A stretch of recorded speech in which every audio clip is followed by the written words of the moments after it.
start this. And I'm with my guest, Steve Ablon. And Steve is a psychiatrist, and he's also a poet. That's why he's here. But it's also interesting that he's a psychiatrist, teaches at MGH, distinguished gentleman. And he's had a book out, Night Call, about his time as a doctor and intern or whatever. Right. And now you have and you've had other books out as well. So that you studied with Barbara Helfgott Hyatt, your new book is Dinner in the Garden, and you start out with a quote from Stanley Kunitz, who was the poet laureate, and I don't think they called him the poet laureate, something else when he was there, but it is out of the dailiness of life that one is driven into the deepest recesses of the self. Now, so I would assume that you use this quote to sort of, shape the focus of the collection. Right, definitely. Yeah, so maybe you can talk a bit about that quote. Right. I mean, I think that the details of our daily lives, that catches, the deepest feelings of our experience with each other, with ourselves. As a psychiatrist, when people tell you the details of what goes on in their life, that's when the emotions are most deeply touched. The generalizations and overview is interesting, but so I thought in this book I would write about the details largely of family life through the generations, how the generations affect each other, the great-grandparents, grandparents, parents and children, and in the details of their life together. Okay. Now, you have, your poetry is not, it's good, and it's good and layered and stuff, but it's not obscure, and I think we've talked about that in the past. What is your philosophy of poetry? Well, I mean, I studied through high school and college, and the poets I admired, Didn't particularly. you work for the Harvard Advocate, or? I never did. I actually went to Amherst College, and so we had many poets. Confusing with someone else, yeah. Many good poets out there. So, but people like Frost and Yeats, you can understand their poetry pretty immediately. I mean, there are nuances and references that you can discuss, and you can look up where they come from. But basically, you don't have to do that. You read Birch's, and it grips you. You read, Yeats's poems, the rhythms and the descriptions, the metaphors grip you. You don't need additional text. So that's kind of my feeling, that there are all kinds of ways of looking at what I write, but I think the person should be able to get an immediate impact and experience with it. But, I mean, I like all kinds of poetry, so I read Dante and Milton and people where you need to, Chaucer, look up the references and what they're referring to. So that's kind of the philosophy. I think, the common man should be able to, and woman. Well, I think Lawrence Ferlinghetti said, I want to see a plumber with a book in his back pocket. Exactly. Yeah. I think nowadays this is happening with rap. Like, there are poets like Kanye West. He was a poet before he became such a phenomenon in so many other ways. So I think there's poetry in aspects of, music, theater, film. So I think, it should be able to touch every person. We're all have the capacity for poetry. There's one poem on Newbury Street. I used to live on Newbury Street in the 70s. I was in a rooming house there. If you can believe that, there were all kinds of rooming houses. But maybe you can read that poem for us right now. Sure. Let me find it. That was an interesting poem because... I liked it. I wrote a poem about Newbury Street once, so I like Newbury Street. It was more that the different attitude of what I had about this person who stopped us and my children. And that was what touched me the most at the time. So I'll read it. Newbury Street. Yeah, I like that. Crickets are calling the end of summer when a woman in a starched white shirt, black skirt that clings, hurries towards me. She lost her purse. She lives on the Cape and needs money for the bus. She tells me this is so awkward, but it's late. Her family's visiting in Canada. Could I lend her some money? Such a nice woman. $40 should do it. She walks towards the bus station, and my sons say to me, Dad, don't you live in the world? She's a con artist. I liked her black sandals, her perfect pink nail polish. I'd give her the money again. Won't the Messiah come as a beggar to save us? I mean, yeah, I mean, your son is more street smart than you, but you bring an aspect of, not that he probably is, I mean, you were probably street smart too, but you had the perspective to see a more spiritual side of things, right? Right, I think that's right. Yeah. So I think that's what struck me about that encounter. Of course, is this the son in finance? No, it's actually the one in psychology. So, but I think all of our kids would have teamed up on that one. Yeah. How do they react to it, that poem?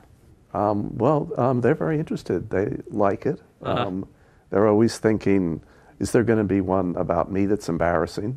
And there have been a couple, but they haven't held it against me. They're not embarrassed. They just present them in a light that surprises them. But you know, Doug, it's not the real experience. As a poet yourself, oh, right. We take some aspects of the experience, but then we elaborate it, change it, make it into a poem, make it into art. So this is not exactly what happened on Newbury Street. Okay, all right. Yeah, well, yeah, we make that mistake. Right. It didn't happen then? It did happen, but not like anything like that. If you'd been walking along with me, you would have said, that's not what I saw happen there. Right. But if I just wrote out flat what happened, people would say, yeah, it would be nothing. Right, you have to add something to it. That's not right, a poem. Right. Right. Yeah. So. Yeah. I remember I wrote a poem about Newbury Street where I witnessed this woman running, screaming down Newbury Street, and all these beautiful people just sitting there watching it like it was just part of the scene, you know. And right. Yeah. And we're examining her pumps. They were in style as she was running by, you know, something like that. Right, exactly. Now, I like Elizabeth Bishop, and I bet you do too. I do. And so that's when I came to the trout to remind me of that fish poem. Were you influenced by that at all? Not so much. I've been very interested in fishing my whole life. Again, this is a book basically about family and family interactions, and we're a fishing family. All the generations have fished together, and it's a bonding kind of experience. So that's why that poem and some of the fishing poems have been. Well, you sort of admire the fish. I do. Yeah, just as Elizabeth Bishop, an old warrior, and you know he's been through hell. Exactly. So you throw him. You're one guy who throws them back, or okay, you never cook them up. Oh well, no, actually. I mean, I guess mostly I can't think of anyone's.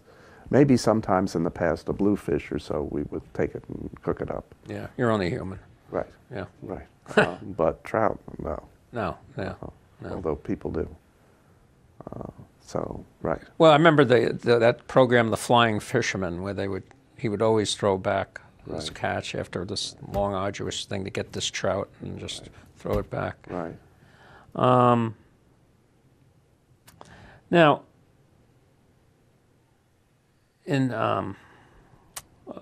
you wrote about barbecue, when you die, you know, you wrote about the poem about barbecue, and I've always been. I think food isn't trivial. I think food is very important. And you chose to write about, you know, when you die, you want to barbecue. And that's sort of like, I mean, it actually could, in some ways, encapsulate a life, don't you think? Maybe you can comment on that. Well, first read the poem. Okay, let me find it. Yeah, well, I mean, what you would choose for your family, again, it's a family activity. So, and it's part of these things are family traditions. Now let me see where I can find this.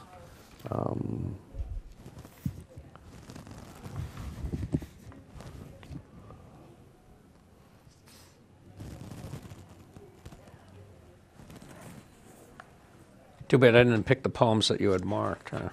Yeah, well, that's okay. The problem is just finding some of these. Well, we can Oh, yes, I found it. Okay, great. Okay. You know where they are, but You don't. you don't. Let there be a barbecue when I die. Throw a party for the friends who sat for hours in the kitchen eating bagels and lox, and all the pretenders who call each time to say they missed me. Come now for my death as much as for their survival. Let it be a barbecue at the beach. Play Jimmy Buffett's Cheeseburger in Paradise. Heaven on earth with an onion slice. Not too particular, not too precise. I'm just a cheeseburger in paradise. Let my grandchildren read one by one their favorite poem of mine. Let Luke read the one I wrote about his hamster dying on Christmas. Let Cam read My Heart and My Wife Just Married. In the living room, show the Red Sox World Series victories. The last out settling in the pitcher's glove, every player hugging, crying. Let it be pulled pork and ribs, Malpec oysters, steamed clams, everything I love. Nice. And so it's like a gathering, a cornucopia of all these things that sort of make up your life. And a celebration of, we often just are, sullen during death. I mean, especially in Western traditions. So you approach death in a different way, don't you? Right, definitely. I mean, I think to celebrate what we've had. And these are, again, family things that the family liked, seafood, barbecues, we got together for them. So that would be, and to have them read poems that were about them. I think this would be more personal. And I mean, it's sort of like, when you go to New Orleans and you see a funeral there and the music is great and, I think it celebrates a life. Of course, there's sadness, and that's in the poem too. Yeah, yeah. But I think it's a mix. Yeah. And I guess, as you're older, you start working more on these kind of themes about, Definitely. I mean, I think that's the other thing in this book there. Themes about different generations' view of death. There's a theme about my father, and he's in... Yeah, he was, I mean, I know I can't take it for God's honest truth, as you said, but he seemed to be a man who was very much into material possessions, right? Yeah, and who was, over 100 years old. He's what? Over 100 years old. He lived to over 100? He's still alive. He's still alive? Right. Is he in good health? Mentally, he's okay. Yeah. Physically, he's very slowed up. Yeah. How old is he? 103. Wow. Yeah, so you see... Good genes, yeah. I hope. Yeah, yeah. So you see, age and death from that perspective, and then have grandchildren. They don't think about it that much, or they think about it in passing. Right. Like there's a poem in the book where my grandson, we bury the hamster, and my grandson says, "Merry Christmas, Hampy," to the buried hamster. So it's a very different perspective on it. They don't have the concept of... The concept and not the nearness of, as you get older, you realize it's a short way down the road. Yeah. Like you start realizing, oh, I want to do this, but I really don't. That's past. You can't do it. And then you start seeing your limitations. Exactly. Yeah. Exactly. And I can't do this, and I can't just take a hike in the wilderness for, during the winter or something like that. Or, Right, exactly. 50 miles. You read the travel sections, and there's this arduous hiking trip. You live more of a Walter Mitty sort of existence. Right. Do you have any, and I know you say you hired designers and all this to put this really beautiful book out. Tell us a bit about that. Well, I told you my daughter, What's her name? Kim Ablon Whitney. Okay, okay. So she's written quite a few books, and Random House originally published them. And they did a nice job, but they didn't really publicize them. And the big houses usually don't publicize, especially poetry books, Right, poetry for sure, but for sure. These were fiction. So she decided eventually I'll just, look into publishing it myself. I'll get a designer to design the cover. I'll get an editor to go through the book and design the content. And then it's not hard to do the publishing. A number of places will do that. And she gets a better percentage. She publicizes it. She's more active than me. She's on the internet and things like that. And it's worked out better. So she said, why don't you do this? I've had most of my earlier books have been published by, publishing houses. And it's been good. But I said, well, I'd give that a try. And it's fun to make the decisions that you do it with somebody, they tend to have ideas about how to do it. Well, I picked these people and we worked on it together, worked on the format. I always tell poets to donate their books to their colleges and things like that. Do you do that? I do. Yeah. Absolutely. Yeah. Doug, here's an interesting thing that I do. So, the other thing is the books are inexpensive if you do this. So they don't, and it's an author, they give you a big discount, so they don't cost me much. So when I travel, I take some along, and places you go have a library. So I stick one in the library because sometimes they'll take donations, yeah. Yeah, so I just put it in there because sometimes I'm at some place and I look through the library and I say, gee, this is an interesting book, and I'll sit and read it for a while. So yeah, I donate it. And you're a resident of Newton, Right. So that's probably all your books are in that. Yeah. Yeah. And these things where, take a book, give a book, these. Yeah. I'll put one in there. Oh yeah, yeah. Sometimes I just leave it, a book, if I have extras, leave it randomly somewhere and just hope that someone picks it up. And I think it's great. I mean, like sometimes travel far away, like in Africa, I'm sitting in this place and there's a bunch of old, worn books. It's quiet and I'll go and look, and it's really interesting what you come across. I did something sacrilegious. I'm a Jew, and so when I was in Israel, I was doing a literary tour in Israel for an organization, and I took my chapbook and put it in the Wailing Wall to crack in the wind. Yeah, well, why not? Yeah, right. Yeah, right. I think absolutely. Yeah. So why don't you read some more of your poems? You do have a website, don't you? I do. What's that? You have to Google me and see. I'm not sure exactly what. I okay. hardly do anything. My daughter set it up for me. Okay. I saw it. Okay, so why don't you read some more poems? You do have about 11 minutes. Okay, well, let me read the one about the generations and like where it stands for somebody like my wife and me. So this is called The Next Generation. They want to ride with us in the car. They want to sleep over every weekend, eat popcorn, watch TV. They wish they could live with us. We take them for ice cream, as many rainbow sprinkles as they want. They keep us young, make lively our household, get it right this time. Didn't we go to every soccer game, every baseball game, watch ballet recitals wedged into auditoriums? Didn't we study biology and Latin? They left for college one by one, and each came back to visit at Thanksgiving. Let us grill them about courses and friends. They hug us, say they'll see us soon. We're peripheral to the grandchildren now, a vein, a capillary, far from the heart. A vein, a capillary, yeah. That's what happens. Yeah? That's the nature of things. They're just, they feel that, you're out of it. Some ways, yeah. Yeah, and then at a certain age, you're not going to see the kids in certain parts of their lives. Yeah.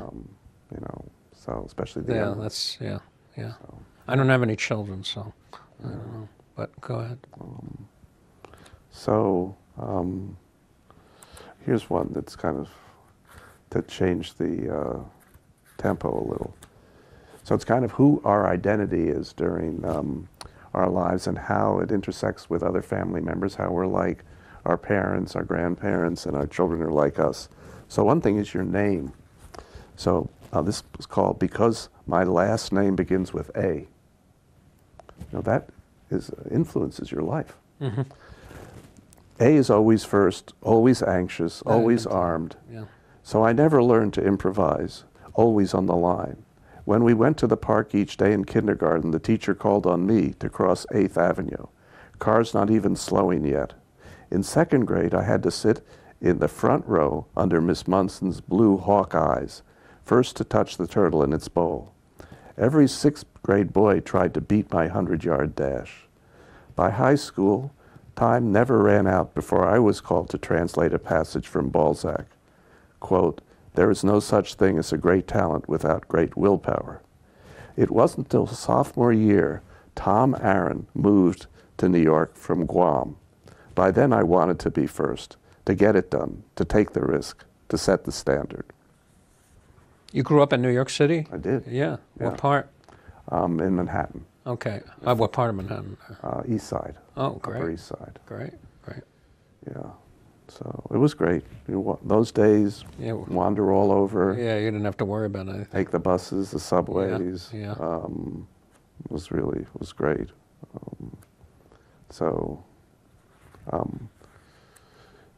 Since it came up with my father, maybe if you have time, I'll read one, because the other thing is all the different ages. They're the young kids.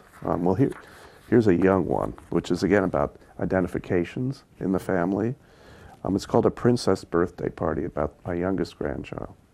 Maggie is not going. She doesn't want to dress up like a princess. She wants to be a Power Ranger.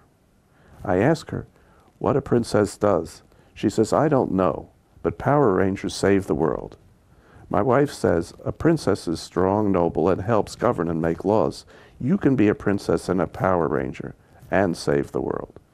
My wife's helping with homework, Egyptian history, cooking dinner for the grandchildren, driving carpool between scene patients. She's all princess, all Power Ranger. So, You still have about 4 minutes. Well. Okay, good. I want to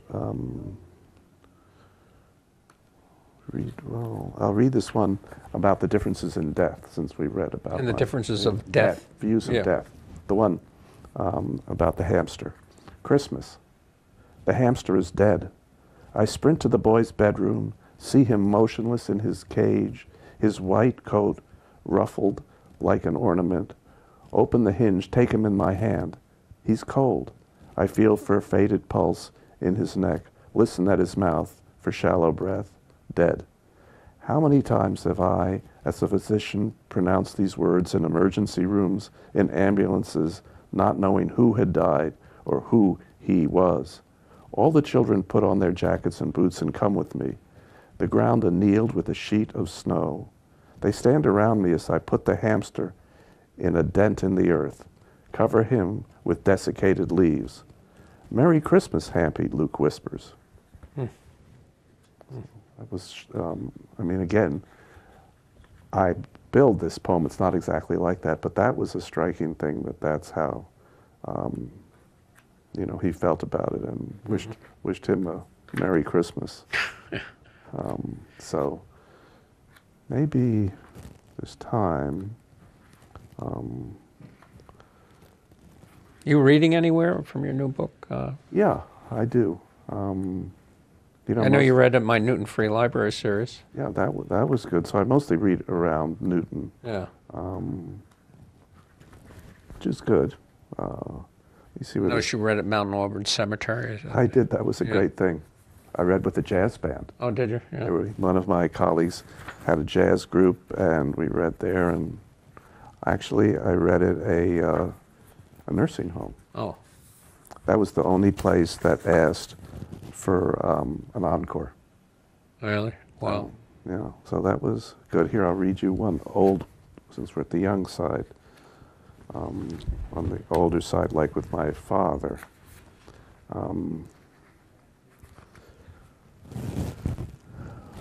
Studying old. At 98, my father observes his spine is condensed. He's lost 2 inches. His appetite fails. Food has no taste. We go to the fridge. He finds the bottle of infant supplement, sits with me at the dinner table, grips as hard as he can, unscrews the top, and drinks it down at once. For the first time, he does what he's been told. Eats like the good boy he never was. On our walk, he studies every trembling step, afraid of patchy ground. I reach for his arm. He pushes my hand away, tells me the young and the old don't like to be helped. He watches his college team, Ohio State, games from this week, games from years ago. I know these games, but still, I want to see them with him. I want every detail again. I attach the plug from my computer to his phone, update his software, his cloudy eyes, his trembling hands. He cannot seem to make his way. Just when I think he can't see what I'm doing, he calls out, "Stephen, what have you done?" The wires were too delicate to change. So, we don't have much time left, but how did your father feel? How does your father feel about your poetry and things of that nature? Have you ever read the poems to him? Yeah, he likes it a lot. He's actually, he grew up at a generation where you memorized poems. Okay. So he has a tremendous amount of poems that he's memorized. But even and the recites. not so flattering ones of him, Right. he deals with that okay? Yeah, I had a question about that. Yeah. And actually, Barbara, who you mentioned, said, you have to tell the truth. You can't avoid You've had for a boy.